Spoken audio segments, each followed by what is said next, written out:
Hello everyone, I welcome you all to the next lecture of progressions. और बच्चों अभी तक हमने ज्योमेट्रिक प्रोग्रेशन के 2 लेक्चर्स कर लिए हैं, जिसमें हमने बेसिक कंसेप्ट देख लिया कि ज्योमेट्रिक प्रोग्रेशन होता क्या है। अब आप में से कई सारे ये बच्चों को लग रहा होगा कि सर अब हमें आप अगला वाला जो है टॉपिक वो करवा दो, हमें और सवाल प्रैक्टिस करने की जरूरत नहीं है, हम पूरा का पूरा कंसेप्ट अच्छे से समझ चुके हैं। लेकिन नहीं बच्चों, नहीं। जब तक आप बहुत ज्यादा सवालों की प्रैक्टिस नहीं किए होंगे, जब तक आप मिक्स तरीके के क्वेश्चंस की प्रैक्टिस नहीं किए होंगे, तब तक आपका मैथ्स के किसी भी चैप्टर में कमांड आ ही नहीं सकता। अगर मान लीजिए हमें प्योर जीपी के सवाल बनते हैं, तो अब हमें वैसे सवाल करने की जरूरत है जिसमें एपी और जीपी मिक्स होता है।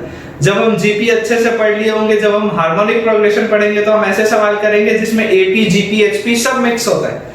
वहां पर बेटा, वहां पर जो अलग लेवल के क्वेश्चंस बनते हैं, जिस दिन आप वो सारे के सारे क्वेश्चंस बनाने लग जाएंगे, बिलीव मी, उस दिन आपका मैथमेटिक्स ऑलरेडी बहुत ज्यादा स्ट्रांग हो चुका होगा।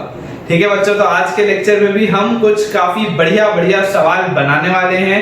And believe me, these are some of the brilliant questions that can come from purely GP. So बच्चों देखो, पहले सवाल में हमारे सामने लिखा हुआ है the first term of an AP is 1 and the sum of the first 9 terms equal to 369. The first and the 9th term of the GP coincide. अब इस सवाल में AP और GP दोनों मिक्स सवाल। With the first and the 9th term of the AP, find the 7th term of the GP. अब ऐसे सवालों को बनाने के लिए बेटा बहुत पेशेंस अपने को चाहिए और बहुत आराम से पढ़ना है।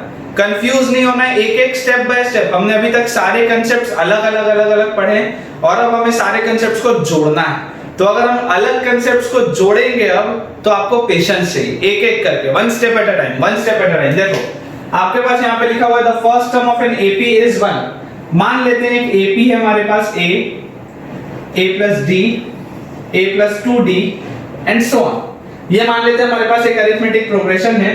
तो इसका जो पहला टर्म है वो आपको दिया हुआ है 1। The first term of an AP is 1 and the sum of the first 9 terms equal to 369. इसका मतलब 369 is equal to sum of the first 9 terms, तो n by 2 into 2a plus n minus 1, so 9 minus 1 is 8 times d।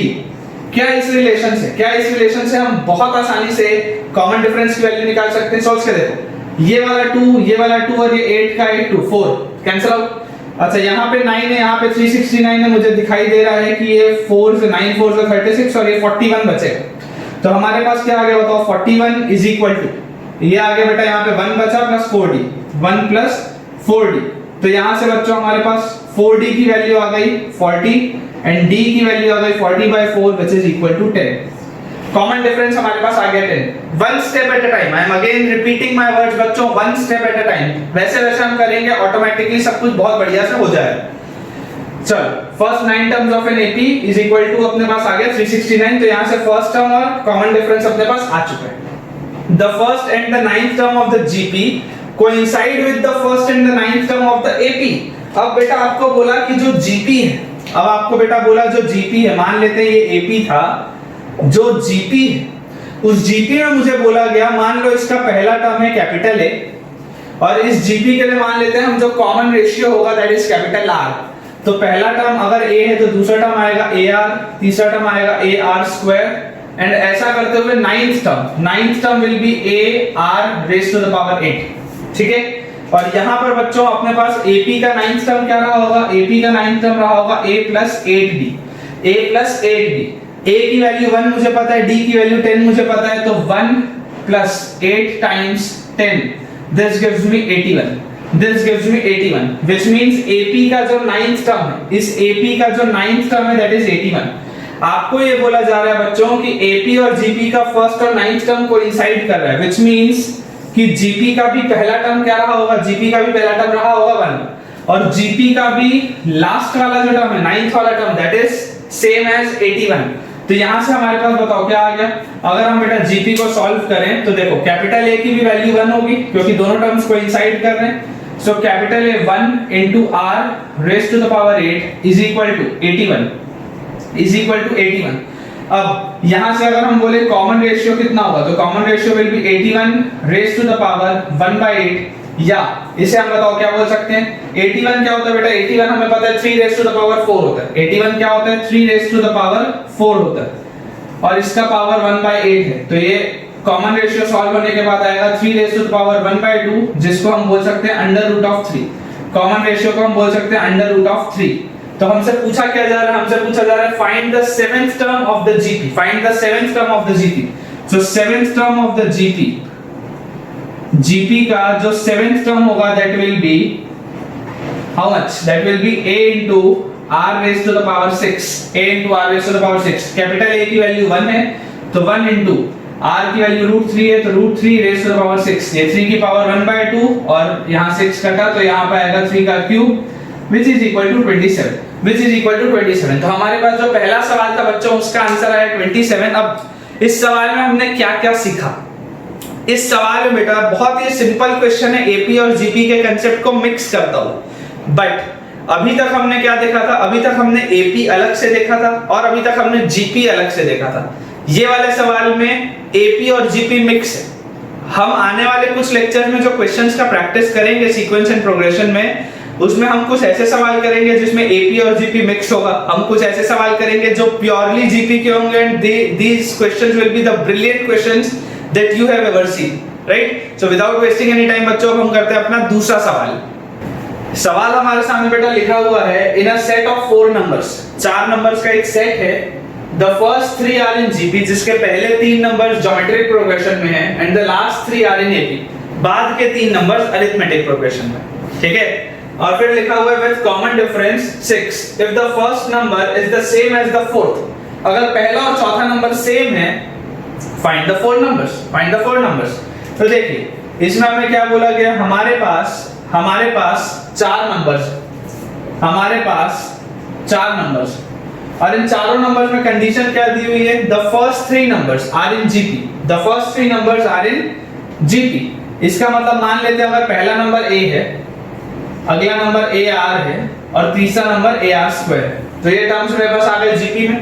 The first 3 numbers are in GP and the last 3 are in AP, and the last 3 are in AP, which means कि अगर ये वाला number AR है, अगर ये वाला number AR है और अगर ये वाला नंबर AR स्क्वायर है, तो इसके बाद वाला जो टर्म होगा, ये वाले टर्म्स किस में है, ये वाले टर्म्स AP में है। और आपको बोला जा रहा है if the first number is the same as the fourth, अगर पहला और चौथा नंबर भी सेम है, तो देखो पहला नंबर अगर A था मतलब चौथा नंबर भी क्या है, A है। और अगर हमें बेटा ये किस में दिए हुए हैं, अगर बेटा हमें ये AP में दिए हुए हैं, तो आप ये मान सकते हैं कि इनमें जो कॉमन डिफरेंस होगा वो क्या होगा, सेम होगा।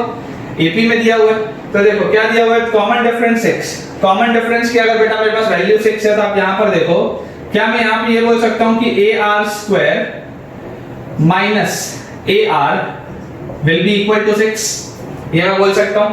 अच्छा, मैं और क्या बोल सकता हूँ, मैं बोल सकता हूँ बेटा A minus AR square will also be equal to 6, A minus AR square will also be equal to 6। या मैं और क्या बोल सकता था, या बेटा मैं यहाँ पे बोल सकता था 2 into मिडिल वाला टर्म, तो 2 into AR square will be equal to 2 into AR square will be equal to AR plus A, AR plus A। इनमें से हम कुछ भी बोल सकते हैं, सॉल्व अब बेटा देखो करके देखना है। तो देखो मुझे दिख रहा है ये वाला सवाल, इसको सॉल्व करना कंपैरेटिवली आसान है क्योंकि यहाँ से A वाले टर्म्स कैंसिल आउट हो जाएंगे।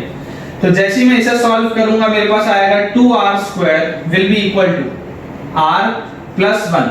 हमने A को कैंसिल आउट कर दिया क्योंकि हमें पता है A की वैल्यू 0 तो हो नहीं सकती, A की वैल्यू 0 हो नहीं सकती, तो A को कैंसिल आउट करना बहुत पॉसिबल सी चीज है। क्योंकि 0 इसलिए नहीं हो सकता क्योंकि हमने ये चीज लास्ट लेक्चर में पढ़ी थी कि ज्योमेट्रिक प्रोग्रेशन में कोई भी जो टर्म होता है वो 0 नहीं होना चाहिए, अदरवाइज वो सीरीज बचेगी नहीं, सारे टर्म्स लाइन से 0 हो जाएंगे। तो देखो 2R square is equal to R plus 1 आ गया, या हम बोल सकते हैं 2R square minus R minus 1 is equal to 0। यहां से हम लिख सकते हैं बेटा 2R square minus 2R plus R, तो ये माइनस R और minus 1 is equal to 0। This gives me 2R common bracket में R minus 1 plus 1 common bracket में R minus 1 is equal to 0। तो यहां से अपने पास आया 2R plus 1 into R minus 1 is equal to 0। तो यहां से बच्चों R की वैल्यू अपने पास आई माइनस हाफ कॉमा 1, R की वैल्यू आ गई माइनस हाफ कॉमा 1। अब सोच के देखो, अगर हमने R की वैल्यू 1 ली, तो सारे के सारे टर्म्स क्या हो जाएंगे, सारे के सारे टर्म्स ही बेटा हमारे पास सेम हो जाएंगे, सारे के सारे टर्म्स ही सेम हो जाएंगे। तो अब देखो आपको क्या बोला जा रहा है कि इनका कॉमन डिफरेंस कितना था, इनका कॉमन डिफरेंस 6 दिया हुआ था। आप सोच के देखो, आपको कॉमन डिफरेंस 6 दिया हुआ था। अगर आप r की वैल्यू 1 रखोगे तो आप ऐसा देखो बेटा कि r की वैल्यू 1 रखते ही पहला टर्म तो a है, दूसरा टर्म भी a, तीसरा टर्म भी a, चौथा टर्म भी a। तो इनमें कॉमन डिफरेंस क्या हुआ, इसके हिसाब से तो कॉमन डिफरेंस हो गया 0, बट मेरे पास कॉमन डिफरेंस कितना दिया हुआ है 6। दिस मींस कि मुझे 1 को रिजेक्ट करना पड़ेगा, और अगर बेटा मुझे 1 को रिजेक्ट करना है मतलब r की वैल्यू मेरे पास आ गई -12।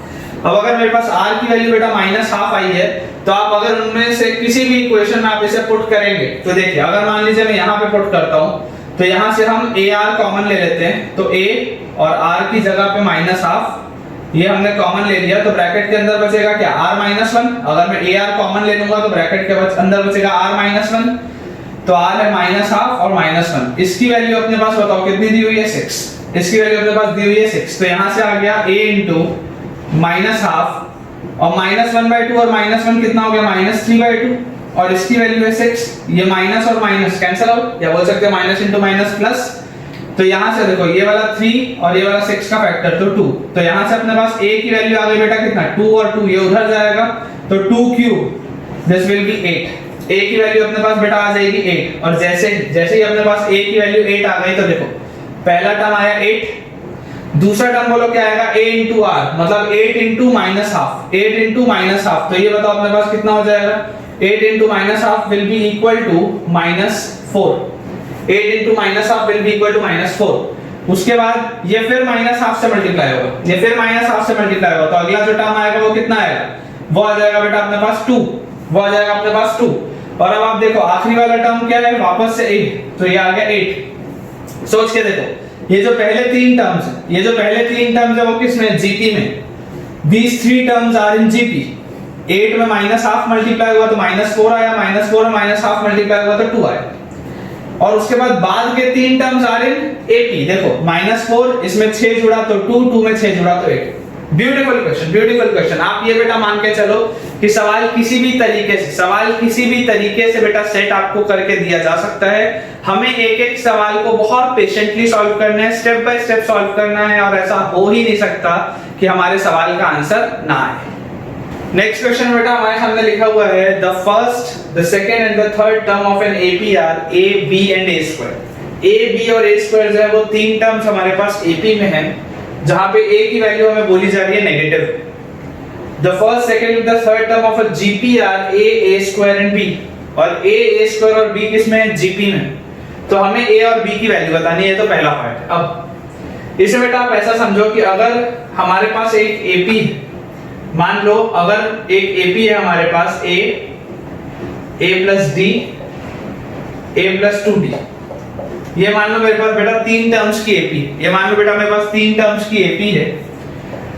तो इस AP में मुझे बोला जा रहा है पहला टर्म है, दूसरा टर्म है और तीसरा टर्म ये दिया हुआ है, तो ये है a, ये है b और ये है a स्क्वायर, ये मुझे गिवन है। तो यहां से मैं क्या बोल सकता हूं, यहां से बेटा मैं बोल सकता हूं कि 2b की value a plus a square के बराबर होनी चाहिए, 2b की value a plus a square के बराबर होनी चाहिए। और मुझे ये बोला जा रहा है the first, the second and the third terms of a GP are a square and b। अगर मेरे पास मान लो एक GP है, अगर मेरे पास मान लो एक GP है जिसका पहला टर्म b है, दूसरा टर्म मान लेते हैं br, फिर मान लेते हैं br square and so on, ठीक है। तो इस GP में बेटा मुझे जो 3 टर्म्स बोले जा रहे हैं that is a square and b, ये 3 टर्म्स मेरे पास बोले जा रहे हैं GP में। अब अगर ये 3 टर्म्स GP में है तो यहां से मैं बोल सकता हूं कि a स्क्वायर का स्क्वायर, ये मिडिल वाले टर्म का square will be equal to a into b, will be equal to a into b। यहां से बच्चों अगर हम इसे सॉल्व करने की कोशिश करें तो हमें सबसे पहले बतानी है a और b की वैल्यू। आप देख सकते हैं कि ये जो दो रिलेशन मेरे पास a और b में आ चुके हैं। अगर हम बेटा यहां से सॉल्व करने की कोशिश करें तो देखो हमारे पास क्या रिलेशन बनेगा, देखते हैं। यहां से बेटा मैं बोल सकता हूं a raised to the power 4 is equals to a into b, a raised to the power 4 is equals to a into b, और मुझे पता है बेटा a की वैल्यू देखो 0 नहीं हो सकती। a की वैल्यू 0 क्यों नहीं हो सकती, क्योंकि एक तो a आपको नेगेटिव बोला गया है, दूसरी बात यहां पे आपके टर्म्स GP में, और हमें पता है GP में जनरली टर्म 0 नहीं होता। तो अगर a की वैल्यू नेगेटिव नहीं हो सकती तो हम a के को कैंसिल आउट करके यहाँ पे a क्यूब लिख सकते हैं। तो मेरे पास बेटा यहाँ पे b की वैल्यू आ गई a क्यूब के बराबर। b की मेरे पास बेटा वैल्यू आ गई a क्यूब के बराबर, ठीक है, a cube is equal to b। जैसे ही मेरे पास ये चीज आई, अगर बेटा इसको मैं यहाँ पर पुट कर दूं तो यहाँ से मेरे पास बताओ क्या आ जाएगा, ट्वाइस ऑफ b मतलब a cube will be equal to a plus a square. और यहाँ से बेटा बताओ हम क्या बोल सकते हैं, यहाँ से भी हमें दिख रहा है कि सब में a का फैक्टर कॉमन है और a जीरो तो हो नहीं सकता, a जीरो तो हो नहीं सकता, तो हम a को बेटा यहाँ से कट कर सकते हैं अगेन। तो यहाँ से हमारे पास क्या आ जाएगा, 2a square will be equal to 1 plus a, 2a square will be equal to 1 plus a। तो यहाँ से हम बेटा लिख सकते हैं 2a square minus a minus 1 will be equal to 0, या हम इसे लिख सकते हैं 2a square minus 2a plus a minus 1 is equal to 0। जैसे हम बेटा स्प्लिटिंग द मिडिल टर्म से इसे सॉल्व करेंगे तो हमारे पास क्या चीज आ जाएगी बताओ, यहाँ पे आ जाएगा बेटा 2a कॉमन और अंदर बचेगा क्या a माइनस 1 और प्लस 1 कॉमन, फिर अंदर बचेगा a माइनस 1 और इसकी वैल्यू किसके बराबर है, 0 के बराबर। तो यहाँ से देखो a माइनस 1 निकला बाहर, अंदर बचा क्या 2a प्लस 1, 2a प्लस 1 और इसकी वैल्यू आई 0। तो यहाँ से बच्चों a की वैल्यू मेरे पास आई 1 कॉमा माइनस 1/2, 1 कॉमा माइनस 1/2। अब मुझे a क्या बोला गया, मुझे a बोला गया नेगेटिव है, तो ये तो रिजेक्ट, मतलब a का एग्जैक्ट आंसर कितना आया, a का एग्जैक्ट आंसर बच्चों मेरे पास आ गया माइनस हाफ। a का एग्जैक्ट आंसर बेटा मेरे पास आ गया माइनस हाफ, तो इसकी वैल्यू तो निकल आई माइनस 1/2। अब अगर मुझे b की वैल्यू निकालनी है तो देखो b की वैल्यू है बेटा a क्यूब, b की वैल्यू है a cube, so b will be equal to minus half का cube which is equal to minus 1/8। b की वैल्यू इज माइनस 1/8। तो ये जो पहला पार्ट था find the value of a and b, वो तो अपने पास आ चुका है, a की वैल्यू माइनस हाफ और b की वैल्यू माइनस 1/8। अगला वर्ड लिखा हुआ बेटा sum of infinite geometric series if it exists else find S. हमें क्या पता है कि कोई भी ज्योमेट्रिक सीरीज इनफाइनाइट तक तब होती है या उसका सम इनफाइनाइट तक तब निकाला जा सकता है जब कॉमन रेशियो बेटा जब 1 से छोटा होता है, जब मॉड r की वैल्यू 1 से छोटी होती है सिर्फ और सिर्फ तब हम इनफाइनाइट ज्योमेट्रिक सीरीज को कैलकुलेट कर पाते हैं, उसके सम को, अदरवाइज नहीं कर पाते। तो यहाँ पे सबसे पहले हम कॉमन रेशियो बेटा निकालने की कोशिश करते हैं। देखो हमारे सामने बेटा बोला गया था कि a स्क्वायर और b जो है, a स्क्वायर और b जो है वो क्या है, ये बेटा टर्म्स आपके पास जीपी में दिए हुए हैं। तो आप ये सोच के देखो कि यहाँ पे अगर मैं बोलूं कि a स्क्वायर और b, अगर ये टर्म्स बेटा मेरे पास जीपी में है तो आप देखो दूसरे वाले टर्म का और पहले वाले टर्म का जो रेशियो होगा वो कॉमन रेशियो होगा, दूसरे वाले टर्म और पहले वाले टर्म के बीच का जो रेशियो होगा that will be the common ratio. तो क्या मैं r को बोल सकता हूं a स्क्वायर अपॉन a, सोच के देखो r को हम बोल सकते हैं a स्क्वायर अपॉन a, तो यहां से r की वैल्यू आ गई स्मॉल a के बराबर और स्मॉल a अभी मैंने निकाला था माइनस हाफ, मतलब कि मेरी जीपी का जो कॉमन रेशियो है वो भी कितना है, माइनस हाफ। अब अगर बेटा मेरे पास मेरी जीपी का कॉमन रेशियो माइनस हाफ है, इसका मतलब क्या है, इसका मतलब ये है कि इस जीपी का इनफाइनाइट सम तक का सीरीज का सम निकाला जा सकता है। और वो सम होता क्या है, तो अगर हम उस सम को निकालें तो देखो s इनफाइनाइट की वैल्यू होती है फर्स्ट टर्म, तो first term upon 1 minus common ratio, जिसको हम a by 1 माइनस r बोलते हैं, है ना। यहाँ पे मैं a जानबूझ के नहीं बोल रहा हूँ क्योंकि आप ये वाले a से हो सकता है उसे कंफ्यूज कर दें। तो आपके पास इनफाइनाइट जीपी का जो बेटा सम होता है वो होता है first term upon 1 minus common ratio. तो फर्स्ट टर्म यहाँ पर देखो क्या है, इस जीपी का a की वैल्यू माइनस हाफ थी, तो minus half upon 1 minus common ratio बोलो कितना है, कॉमन रेशियो भी माइनस हाफ है, तो माइनस हाफ रखेंगे तो ये 1 प्लस हाफ हो जाएगा, ठीक है।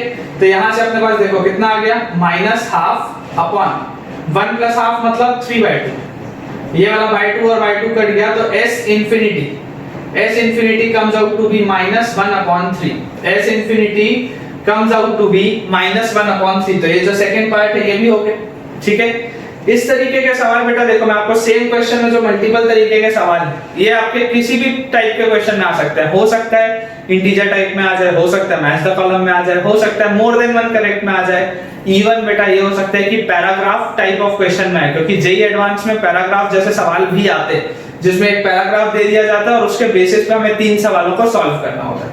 और लास्ट वाला बेटा अपने पास जो सवाल है that is sum of 40 terms of the AP. तो हमारे पास जो अरिथमेटिक प्रोग्रेशन था उसमें देखो पहला टर्म मेरे पास -½ था और सेकंड टर्म मेरे पास क्या था -1/8। तो क्या यहाँ पे मैं कॉमन डिफरेंस जो मेरे अरिथमेटिक प्रोग्रेशन का होगा वो मैं बोल सकता हूँ कि -1/8 माइनस पहला वाला टर्म तो -½ इसके बराबर होना चाहिए, जो होगा -1/8 प्लस ½ के बराबर, -1/8 प्लस ½ के बराबर। तो यहाँ से देखो बेटा, यहाँ से एलसीएम जो आएगा वो 8 आएगा, यहाँ आ गया -1 प्लस 2 × 4 8 होता है, तो यहाँ ऊपर आ गया 4, तो this comes out to be 3/8। Common difference जो हमारे पास अरिथमेटिक प्रोग्रेशन का आ गया वो कितना आ गया 3/8, और उस अरिथमेटिक प्रोग्रेशन का पहला टर्म कितना है -½ तो अगर आपको 40 टर्म्स तक का सम बोला गया तो बोलो 40 टर्म्स तक का सम कितना होगा n/2, तो 40/2 into 2a तो a क्या है पहला टर्म -½ है तो 2 into -½ plus n-1 into d, तो n कितना था 40 था, 40 - 1 is 39 times common difference is 3/8। इसे बेटा हम जैसे ही सॉल्व करेंगे तो देखो क्या आएगा हमारे पास 40/2 आ गया 20 मल्टीप्लाइड बाय ये वाला 2 और ये वाला 2 कट गया तो -1 प्लस 39 into 3/8 39 into 3/8 तो 39 into 3 बेटा अपने पास कितना होता है देखो 40 into 3 होता है कितना 120 और 120 में से मैं 3 अगर माइनस कर दूंगा तो आएगा ये 117 और अपॉन क्या है 8। जैसे ही हम बेटा इसको सॉल्व करेंगे तो ये हमारे पास आ जाएगा 20 टाइम्स ये -8 होगा 117 में से जैसे 8 माइनस करोगे तो आप बचेगा आपके पास 109 और अपॉन में 8। यहाँ पे देखो 4 into 2 होता है 4 into 5 होता है। जैसे ही हमने सॉल्व किया तो 5 into 109 मतलब 545 अपॉन 2। फर्स्ट 40 टर्म्स तक का जो सम होगा अरिथमेटिक प्रोग्रेशन का दैट विल बी 545 अपॉन 2। तो बेटा देखो हमारे पास जो अगला सवाल लिखा हुआ है उसमें लिखा है find 3 numbers a b and c between 2 and 18। 2 और 18 के बीच में ऐसे 3 नंबर्स निकालो a b c such that एक तो उनका सम जो होगा बेटा वो 25 हो। The numbers 2 a and b are consecutive terms of an AP and the numbers b c and 18 are consecutive terms of a g। तो ठीक है करके देखते हैं है ना। इस तरीके का सवाल बेटा इस तरीके का सवाल again more than one correct में आ सकता है सिंगल करेक्ट में आ सकता है। हालांकि अगर सिंगल करेक्ट ऑप्शन में ऐसा सवाल आता है तो आप बेटा ये मान के चलिए कि वो सवाल कंपैरेटिवली बहुत आसान होगा क्योंकि आप ऑप्शंस में से एलिमिनेट कर सकते हैं। लेकिन अगर ऐसा सवाल मान लो इंटीजर टाइप में आता है जिसमें आपको बोलता है कि finally find the value of a plus b minus c, अगर मान लो इस तरीके का सवाल आता है कि भाई आप 3 नंबर्स निकालो a b c और उसके बाद आप a plus b minus c को वैल्यू को कंप्यूट करो, ऐसा सवाल इंटीजर टाइप में बहुत आसानी से आ सकता है। इसलिए हमें ऐसे ऐसे अलग-अलग सवालों को करने की जरूरत है। तो चलो हमारे पास बेटा दिया हुआ है पहला टर्म 2 है और आखिरी वाला जो टर्म है वो 18 है। पहला टर्म 2 है और लास्ट वाला जो टर्म है वो 18। अब इसके बीच में मुझे 3 नंबर्स लिखने हैं a b and c, a b and c such that their sum is 25। तो सबसे पहले तो a plus b plus c इसकी वैल्यू होनी चाहिए 25, पहला रिलेशन। उसके बाद लिखा हुआ है the numbers 2 a and b are consecutive terms of an AP, are consecutive terms of an AP। मतलब ये जो तीनों टर्म्स हैं ये तीनों टर्म्स अगर बेटा अरिथमेटिक प्रोग्रेशन में हैं तो क्या यहाँ से मैं ये बोल सकता हूँ कि 2a will be equal to 2 plus b, 2a will be equal to 2 plus b, ये चीज बोली जा सकती है। और उसके बाद बेटा हमारे पास लास्ट में लिखा हुआ है and the numbers b c and 18 are consecutive terms of a gp। ये वाले जो 3 टर्म्स हैं ये consecutive terms है gp के। तो क्या मैं यहाँ से लिख सकता हूँ c square will be equal to 18b, c square will be equal to 18b। हमने देखा था अगर abc ap में होते हैं तो b square की वैल्यू ac के बराबर होती है। ये रिजल्ट हमने बेटा लास्ट क्लास में देखा है। तो यहाँ से हम लिख सकते हैं c square is equals to 18b और यहाँ से बेटा हम लिख सकते हैं इस चीज को। अब अगर बेटा हमारे पास मेन रिलेशन ये दिया हुआ सॉल्व करने का ट्राई करते हैं तो यहाँ से देखिए बेटा b की वैल्यू को आप c के टर्म्स में लिख सकते हैं, आप b की वैल्यू को a के टर्म्स में लिख सकते हैं। अगर मैं यहाँ पे सॉल्व करूं तो ऐसा करते हैं, देखो इसको मैं इस तरीके से कुछ लिखने का कोशिश करता हूं कि ये वाला जो a है यहाँ से हम निकाल लेते हैं। देखो 2a minus 2 will be equal to b, 2a minus 2 will be equal to b। तो ये वाले a की जगह या इसको ऐसे नहीं लिखते, देखो इसको हम ऐसा लिखते हैं, हम लिख लेते हैं बेटा a is equals to 2 plus b by 2, ऐसा लिख लेते हैं। a is equal to 2 plus b और बाय 2, ठीक है। तो ये वाले a की जगह मैं क्या लिख देता हूं 2 प्लस b बाय 2, ठीक है। फिर b की जगह बेटा b रहने देते हैं प्लस c की जगह, तो c की जगह बोलो क्या लिखा जा सकता है, c की जगह बेटा ये लिखा जा सकता है अपने पास c स्क्वायर की वैल्यू अगर 18b, अगर c स्क्वायर की वैल्यू 18b है तो बेटा हम यहाँ पे या तो ऐसा लिख लें कि under root of 18 into b, या तो हम ऐसा लिख लें under root of 18 into b। अब जैसे इसकी वैल्यू बेटा हम बोलते हैं कि इसकी वैल्यू है 25 के बराबर, इसकी वैल्यू बेटा हम जैसे बोलते हैं कि इसकी वैल्यू है 25 के बराबर, तो आप देखो यहाँ पे अगर हम इसे लिखेंगे तो 2/2 होता है 1 प्लस b/2 और b, इसको मैं डायरेक्टली लिख रहा हूँ 3b/2, ठीक है ना। आई होप आपको समझ में आ रहा हो।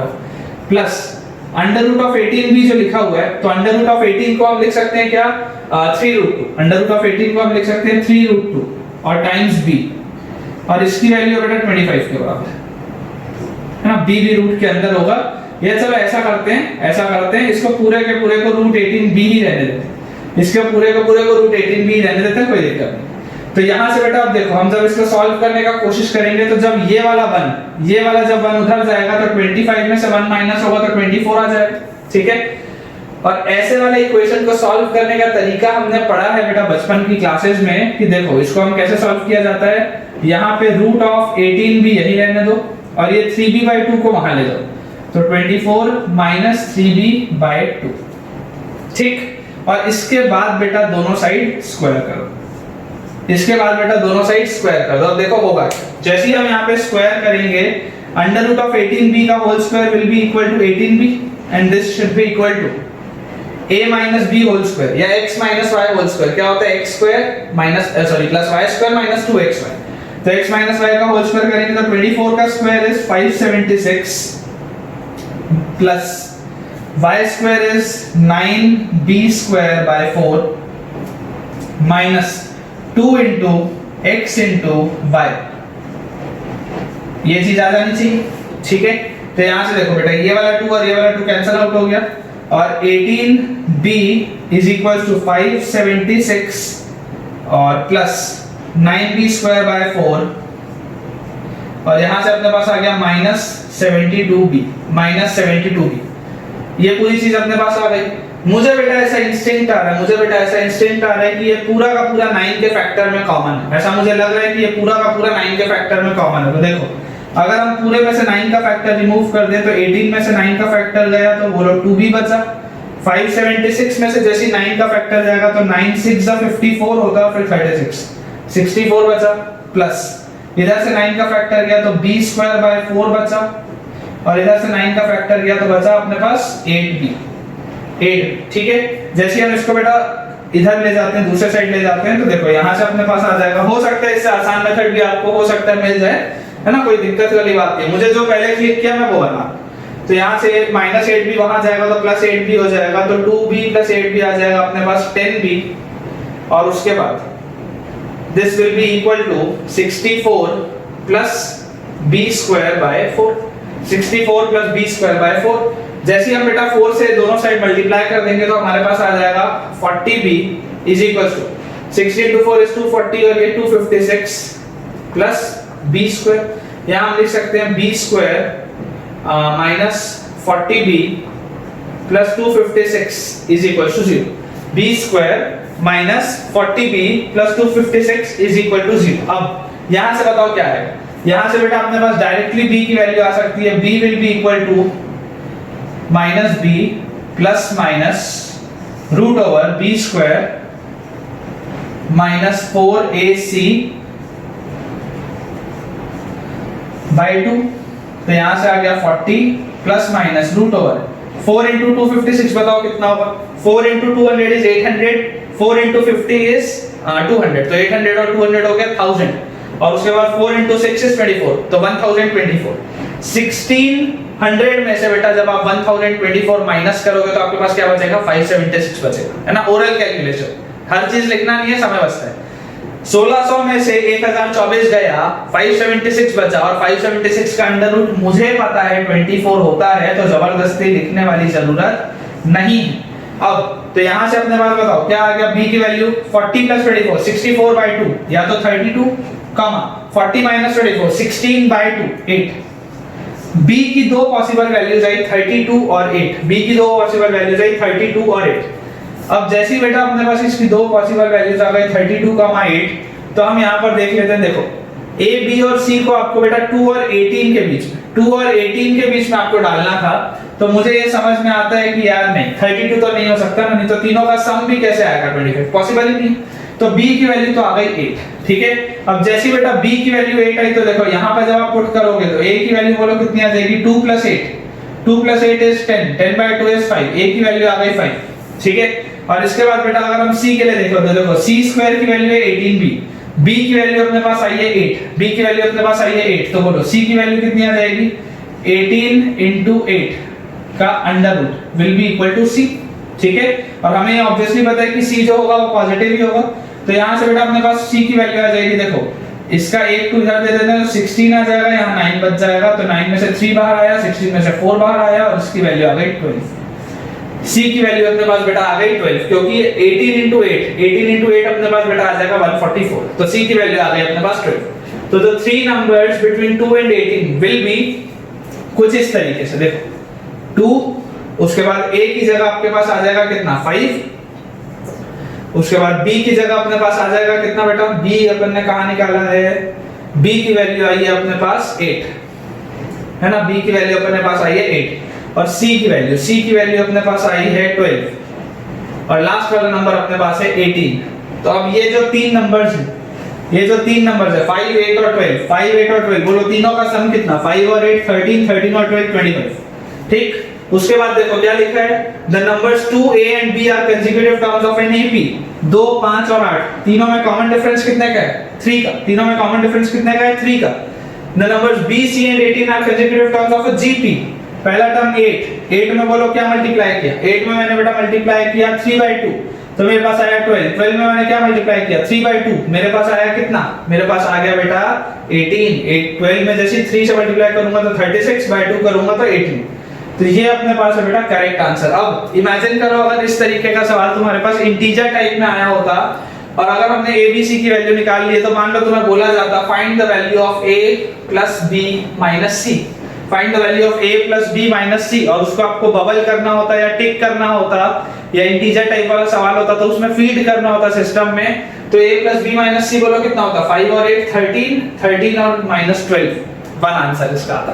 इस तरीके का बेटा वेरिएशन आ सकता है। इसलिए जितने भी आप बेटा सवालों को प्रैक्टिस करते हो, आप अपने दिमाग में सोचा करो कि अगर इस वक्त मैं जेई एडवांस का पेपर दे रहा हूं, तो जेई एडवांस के पेपर में तो मैच द कॉलम भी आता है, जेई एडवांस के पेपर में पैराग्राफ भी आता है, जेई एडवांस के पेपर में हमारे पास मोर देन वन करेक्ट भी आता है, जेई एडवांस के पेपर में सिंगल करेक्ट भी आता है, और जेई एडवांस के पेपर में इंटीजर टाइप भी आता है, सब कुछ आता है उसमें। तो अगर उसमें सब कुछ आता है तो मुझे पता होना चाहिए कि ऐसा सवाल किस किस वेरिएशन के साथ कहां पर आ सकता है। ठीक है बेटा, तो देखो अपने पास जो सवाल लिखा हुआ है वो है if the first three consecutive terms of a GP, if the first three consecutive terms of a GP are the real roots of the equation 2x³ - 19x² + 57x - 54 = 0, तो find the sum to infinite number of terms of a GP। ये अपने पास सवाल है।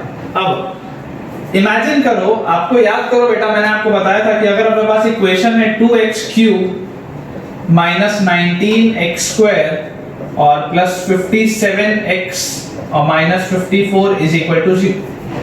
मान लो ये अपने पास terms.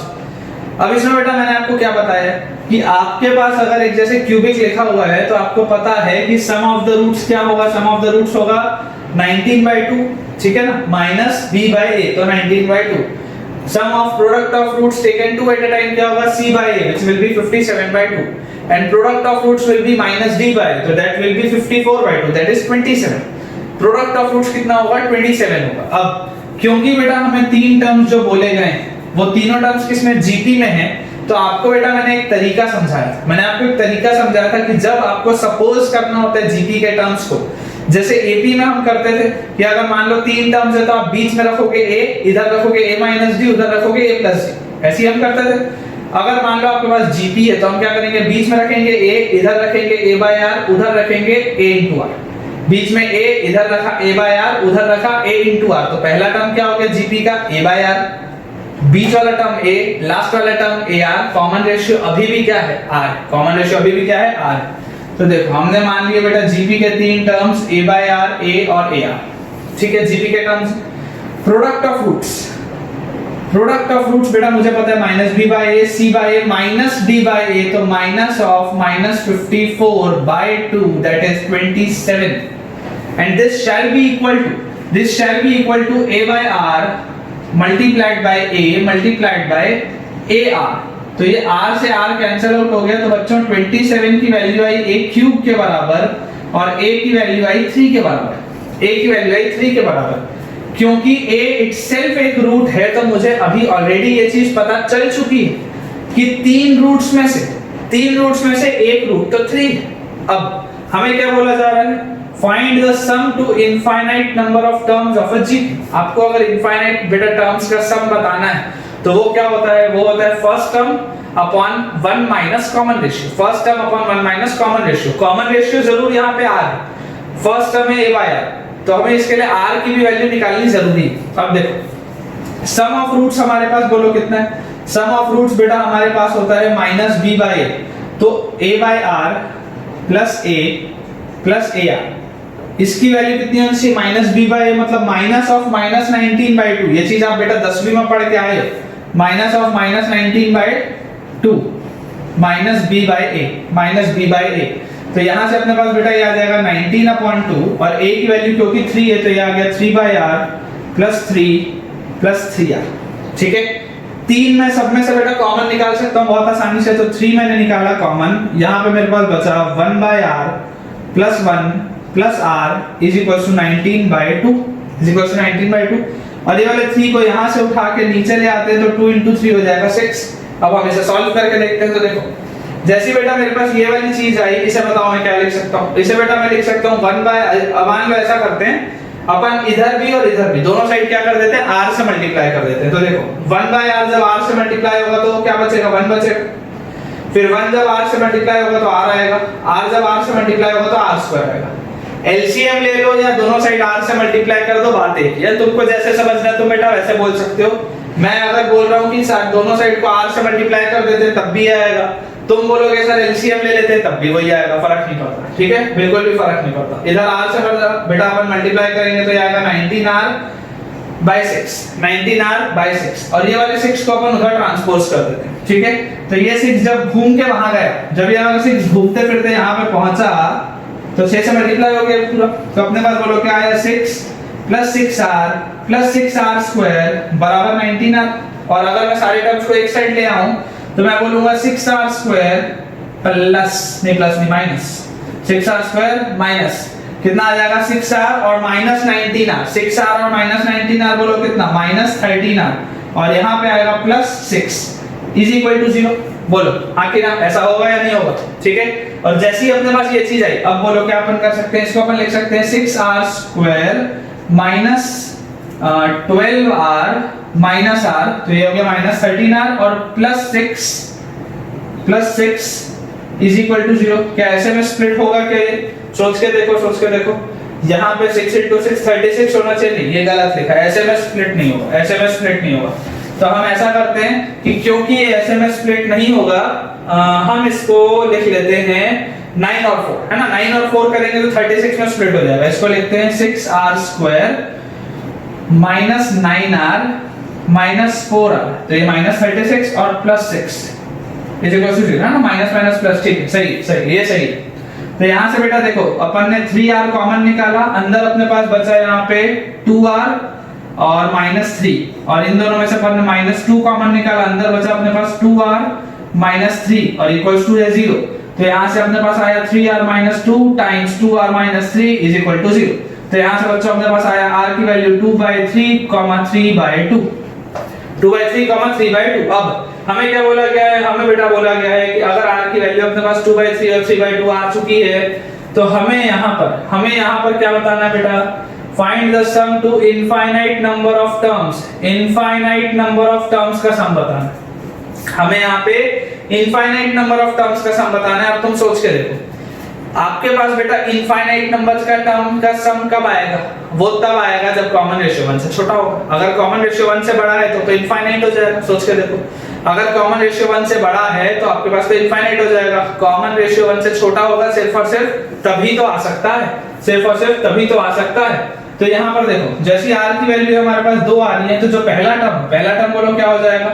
अगर दो पॉसिबल वैल्यूज के लिए मैं देखूं तो देखो r की वैल्यू है 2/3, तो अगर मैं 2/3 यहाँ पे रखता हूँ तो ये हो जाएगा 3/2/3, तो इसकी वैल्यू आ जाएगी 9/2। या अगर r की वैल्यू 3/2 में रखूंगा तो ये हो जाएगा 3/3/2, तो इसकी वैल्यू आ जाएगी 2।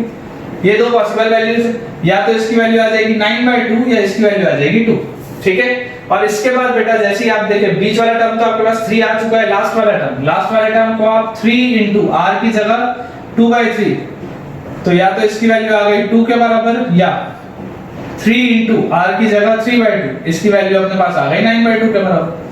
टर्म्स वही है, देखो आपके पास टर्म्स वही है बेटा, या तो आपके जो जीपी बन रही हो, या तो आपकी बेटा जो जीपी बन रही होगी वो आपके पास होगी 9/2, 3, 2 डिक्रीजिंग जीपी, 9/2, 3, 2 डिक्रीजिंग जीपी, जिसमें r की वैल्यू क्या है 2/3। या आपके पास बेटा जो जीपी बन रही होगी वो क्या होगी increasing GP, that will be 2, 3, 9/2। अब आप इसमें सिंपली सोच के बताओ कि क्या ऐसा कभी भी पॉसिबल हो सकता है क्या कि इंक्रीजिंग जीपी का सम फाइनाइट आ जाए, पॉसिबल ही नहीं है, वो तो इनफाइनाइट आएगा। लेकिन अगर मेरे को इनफाइनाइट नंबर ऑफ टर्म्स का सम बोला जा रहा है तो इसमें बेटा मैं बहुत आसानी से क्या मान सकता हूं, इसमें मैं बहुत आसानी से ये बोल सकता हूं कि भाई हम ये वाली जीपी ले लेते हैं, और ये वाली जीपी लेके हम जैसे ही सॉल्व करेंगे तो देखो हमारे पास बेटा sum up to infinite term यहां निकाल लेते हैं, sum up to infinite terms will be equal to first term बोलो कितना है, फर्स्ट टर्म अपने पास बेटा जब r की वैल्यू 2/3 थी तो फर्स्ट टर्म था 9/2, फर्स्ट टर्म क्या था 9/2 अपॉन 1 माइनस कॉमन रेशियो बोलो कितना है 2/3, यहां से अपने पास आ गया 9/2 अपॉन 1 minus 2/3 is 1/3, 3 ऊपर गया घूम के 2 इधर आया तो 27/2। This shall be my final answer। ठीक है बच्चों, तो देखो नेक्स्ट क्वेश्चन हमारे सामने लिखा हुआ है, काफी बढ़िया सवाल है बेटा, it's a very good question, brilliant question. सवाल लिखा हुआ है 2 distinct real infinite GPs each have a sum of 1। हमारे पास दो अलग-अलग ज्योमेट्रिक प्रोग्रेशंस है इनफाइनाइट तक जो लिखी हुई हैं, और दोनों का ही इंफिनिटी तक का जो सम है वो 1 के बराबर है। and have the same second term, तो मान लेते हैं बेटा हमारे पास जो पहली GP1 जो हमारे पास है बेटा उसमें मान लेते हैं वो है AR square and so on, और जो GP2 है हमारी GP2 बेटा हमारी है capital A into capital R square and so on। ये दो मेरे पास अलग-अलग ज्योमेट्रिक प्रोग्रेशंस दिए हुए हैं, और मुझे इसमें कहा गया है कि दोनों का ही इंफिनिटी तक का सम कितना है 1। अब अगर दोनों के इनफाइनाइट बेटा सीरीज का सम 1 है तो अपने को पता है a/1 - r, इसकी वैल्यू भी 1 होगी, और कैपिटल A/1 - कैपिटल R, इसकी वैल्यू भी 1 होगी, ठीक है।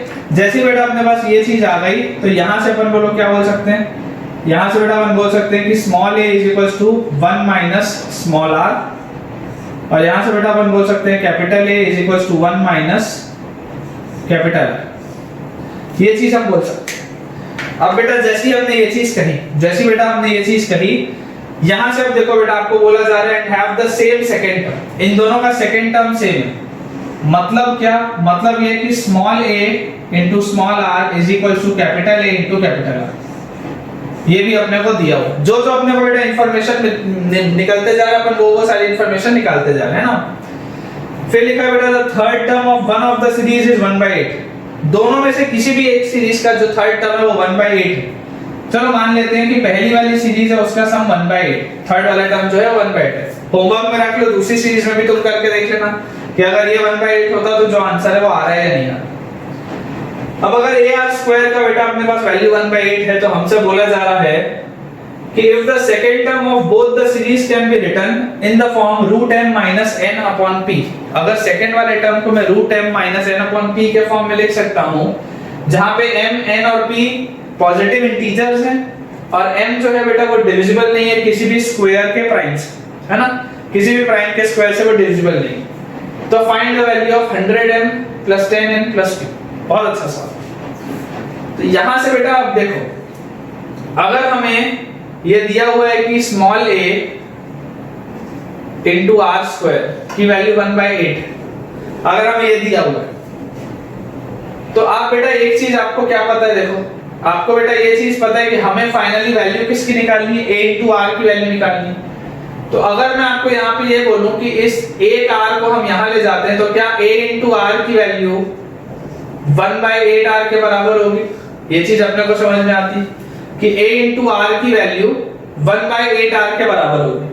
बोलने का बेटा मतलब ये कि अगर मैं कॉमन रेशियो निकाल लूं, अगर मुझे r की वैल्यू पता चल गई तो हो सकता है बेटा मुझे a की वैल्यू अलग से निकालने की जरूरत ना पड़े, मेरा काम बन जाए। हो सकता है मेरा उतने में ही काम बन जाए, मेरे को अलग से वो मेहनत करने की जरूरत ना पड़े। इसके बाद बेटा देखो अपने को क्या लिखा हुआ है, अपने को ये 1/8 दिया था, सेकंड टर्म आपको बोला गया इस फॉर्म में लिखा हुआ है। अब अगर हम इसे सॉल्व करना, अगर बेटा हमें इसे सॉल्व करना है तो यहाँ पे बेटा देखो अपन क्या लिख सकते हैं, यहां से हम एक चीज लिख सकते हैं कि small a is equal to 1/8r², ये चीज हम लिख सकते हैं। मैंने a को r² के टर्म्स में लिख लिया और अब इसको बेटा मैं सब्स्टिट्यूट कर देता हूं ये पहले वाले रिलेशन, इस पहले वाले रिलेशन में where small a was equal to 1 - r, तो small a that is 1/8r² is equal to small a is equal to 1 - r है, तो यहां हमने लिख लिया 1 - r, यहां हमने लिख लिया 1 - r। और यहां से बेटा अगर मैं इस 8r² को उधर ले जाऊं तो मैं लिख सकता हूं 1 is equal to 8r² minus 8r³, ये चीज हम लिख सकते हैं। या क्योंकि ये बेटा मुझे क्यूबिक दिख रहा है, क्या इसको इस तरीके से लिखा जा सकता है क्या, 1/8 is equal to r² minus r³, 1/8 is equal to r² minus r³। अब बच्चों इसमें ब्यूटी क्या है सवाल की मैं आपको वो बताता हूं। हमें एक चीज बेटा पता है कि क्यूबिक को सॉल्व करने का एज सच कोई तरीका नहीं होता, क्यूबिक को सॉल्व करने का एज सच कोई भी तरीका नहीं होता, बट यहां से क्या आप ऑब्जर्वेशन का अपना खेल देख सकते हो। क्या कितने बच्चों को ये चीज समझ में आती है कि यार यहाँ पे r की वैल्यू जो होगी वो हाफ होनी चाहिए, r की वैल्यू हाफ होनी चाहिए। क्यों हाफ, क्योंकि देखो यार यहाँ पर 1/8 है जो कि 1/2 क्यूब है, और अगर मैं हाफ का स्क्वायर करूंगा तो 1/4 आएगा, और अगर मैं उसमें से माइनस कर दूंगा हाफ का क्यूब तो 1/8 माइनस करूंगा तो 1/4 में से जब 1/8 जाएगा तो 1/8 बचेगा, मतलब r की वैल्यू कितनी आई, हाफ आई। ये जो बेटा आया है, ये जो बेटा मैंने लिखा है, यही सवाल की ब्यूटी है, यहीं पे सवाल की ब्यूटी है। This is why practice is needed the most. अगर जो आपको बेटा मैं बोलता हूं बार बार कि सिर्फ और सिर्फ कंसेप्ट समझ लेने से, थ्योरी पढ़ लेने से कुछ नहीं होगा, आपको कंटीन्यूअस बेटा आपको प्रैक्टिस की जरूरत पड़ेगी। सिर्फ और सिर्फ तब आप ये सारी चीजें विजुअलाइज कर पाओगे, ऑब्जर्व कर पाओगे। और पता है कई बार जब हम बहुत सारे बेटा सवालों की प्रैक्टिस कर चुके होते हैं ना, तो कई सारी चीजें हमारे माइंड में ऑटोमेटिकली आ जाती हैं, हमें सोचना नहीं पड़ता। जैसे जब मैं सॉल्व कर रहा था मुझे एक बार में दिख गया यार r तो हाफ होना चाहिए, आंसर आ जाएगा उसमें, तो चलो अब जैसी बेटा r की वैल्यू हाफ आएगी तो आप एक बार ये चीज सोच के देखो कि अगर r की वैल्यू हाफ है तो आप बोलो आपके पास जो सेकंड वाला टर्म होगा वो कितना आता, वो जो सेकंड वाला टर्म होता वो आता 1/8 इंटू r की जगह पर अगर मैं हाफ रखता तो इसकी वैल्यू आती 1/4, सेकंड वाला जो मेरा टर्म है उसकी वैल्यू आती 1/4। क्या इसको 1/4 के फॉर्म में लिखा जा सकता है कि नहीं लिखा जा सकता? इसका मतलब r की वैल्यू हाफ तो बाद में रिजेक्ट होगी, r की वैल्यू जो हाफ है बेटा वो बाद में रिजेक्ट होगी। तो अगर r की वैल्यू अपने पास हाफ आई है तो ये वाला जो क्यूबिक है, ये वाले अगर मैं क्यूबिक को बेटा रीअरेंज करके लिखूं इस तरीके से 8r³ माइनस 8r² प्लस 1, और क्योंकि बेटा मुझे पता है कि इसका एक फैक्टर r माइनस हाफ होगा, अगर r की वैल्यू हाफ आई है तो इसका एक फैक्टर क्या होगा, r माइनस हाफ होगा। तो इस तरीके के सवाल जो हम बेटा क्लास 10th के भी पॉलिनोमियल्स में करते थे कि अगर मैं इसको r माइनस हाफ से डिवाइड कर दूंगा तो जो मेरे पास क्वोशिएंट बचेगा क्वाड्रेटिक में उसे जब मैं फैक्टराइज करूंगा तो हो सकता है मेरे पास आंसर आ जाए, पॉसिबल। तो देखो अगर यहाँ पे r माइनस हाफ से बेटा हम करेंगे तो 8r² से मल्टीप्लाई किया तो 8r² और r मल्टीप्लाई होके बनाया 8r³ और 8r² इस माइनस हाफ से बेटा मल्टीप्लाई जब हुआ तो ये बनाया -4r², और जैसे बेटा हम इसको सब्ट्रैक्ट करेंगे ये cancel out, -8r² plus 4r² आ गया -4r² और प्लस 1, ठीक है। और इसके बाद बेटा देखो यहाँ पे -4r² है, यहाँ पे r है, मतलब मुझे मल्टीप्लाई करना पड़ेगा -4r से, और जैसे ही मैं इससे मल्टीप्लाई करूंगा तो ये -4r² तो बन गया, और -4r जब -½ से मल्टीप्लाई हुआ तो माइनस माइनस हो गया प्लस, 4r बेटा मल्टीप्लाई हुआ हाफ से तो अपने पास आ गया 2r। जब मैंने सब्ट्रैक्ट किया ये कैंसिल आउट, यहाँ आ गया अपने पास -2r और +1। अब यहाँ पर देखो r है, यहाँ पे -2r है, मतलब मैंने लिखा -2, तो -2 × r -2r और -2 × -½ तो माइनस माइनस प्लस, और ये आ गया 1। ये बेटा पूरा का पूरा कैंसिल आउट हो जाएगा, ये बेटा पूरा का पूरा कैंसिल आउट हो जाएगा, और होना भी था क्योंकि फैक्टर है उसका। तो यहां से हम बेटा लिख सकते हैं इसका फैक्टराइजेशन होगा r - ½ multiplied by 8r² -4r - 2। क्या ये सारे बच्चों को दिखाई देता है कि इसमें पूरे में एक 2 का फैक्टर कॉमन है? अगर मान लो वो मैं बाहर खींच लूं, अगर मैं 2 का फैक्टर बाहर खींच लूं तो ये वाला 8 हो जाएगा 4, ये वाला 4 हो जाएगा 2 और ये वाला 2 हो जाएगा 1। ये चीज अपने पास आ जाएगी। अब जो बेटा अंदर अपने पास क्वाड्रेटिक बचा, इस क्वाड्रेटिक को अपन फैक्टराइज करके r की और वैल्यूज निकाल के देखते हैं, क्योंकि अपने को ये पता है कि r की वैल्यू हाफ तो यहाँ पे सेटिस्फाई हो नहीं रही। तो जब मैं इसको फैक्टराइज बेटा करूंगा तो यहाँ से अपने पास r आ जाएगा -b plus minus √b² -4a और c की जगह पे -1 तो ये +1 हो जाएगा अपॉन 2a, तो ये आ जाएगा 8। इसका मतलब अपने पास बेटा r की वैल्यू आ गई 2 + -4 × 4 16 और 4 20। तो अगर 20 अपने पास आ रहे तो 20 को अपन क्या लिख सकते हैं, 2√5 लिख सकते हैं। तो 2 + -2√5 अपॉन 8, या इसको हम बोल सकते हैं 1 ± √5 अपॉन 4। r की बेटा जो दो वैल्यूज अपने पास आई, r की बेटा जो दो वैल्यूज अपने पास आई वो आई है 1 + √5/4 और 1 - √5/4। अलग अलग करके लिख लेता हूं, 1 + √5/4 और 1 - √5/4। ये अपने पास बेटा r की दो अलग अलग वैल्यूज है। अब इसमें हमसे r की वैल्यू नहीं पूछा जा रहा है, हमसे बेटा बोला जा रहा है कि जो सेकंड टर्म होगा उसे इस फॉर्म में लिखा जा सकता है, जो सेकंड टर्म होगा उसे उस फॉर्म में लिखा जा सकता है। याद करो बेटा मैंने आपको क्या बोला था कि हमको अलग से a को निकालने की जरूरत नहीं पड़ेगी। मैं डायरेक्टली यहां से सेकंड टर्म को क्या बोल सकता हूं, 1/8r बोल सकता हूं। सोच के देख, डायरेक्टली यहां से जो सेकंड टर्म है ar उसको मैं क्या बोल सकता हूं, 1/8r बोल सकता हूं, क्योंकि मैंने पहले ही क्या किया था, मैंने बेटा इस ar² को लिख लिया था 1/8r, क्योंकि मैंने थोड़ा सा दिमाग ये लगाया था कि यार मैं जबरदस्ती a को कैलकुलेट क्यों करूं, अगर मुझे ar की वैल्यू निकालनी है तो सिर्फ एक r को वहां ले जाते हैं और r को कैलकुलेट करके अपन इसमें डाल लेंगे। जबरदस्ती a क्यों निकालूं भाई, मैं a निकालूं फिर r निकालूं फिर दोनों को मल्टीप्लाई करके ar बोलूं, उससे ज्यादा अच्छा बेटर है ना कि मैं ar को एक जगह पे साइड में रखे रहूं और पूरे के पूरे ar को r के टर्म्स में लिख लूं और सिर्फ एक और एक मुझे वैल्यू निकालनी पड़े r की। वो पॉसिबल है ना, सिर्फ एक वैल्यू मुझे निकालनी पड़ेगी। तो यहां से बेटा अपने पास r की वैल्यू बोलो कितनी है, ये 1 + √5/4 और 1 - √5/4। तो अगर हम बेटा इसको सॉल्व करेंगे, तो देखो अपने को निकालना है 1/8r। तो सबसे पहले तो अपन निकालते हैं 1/r।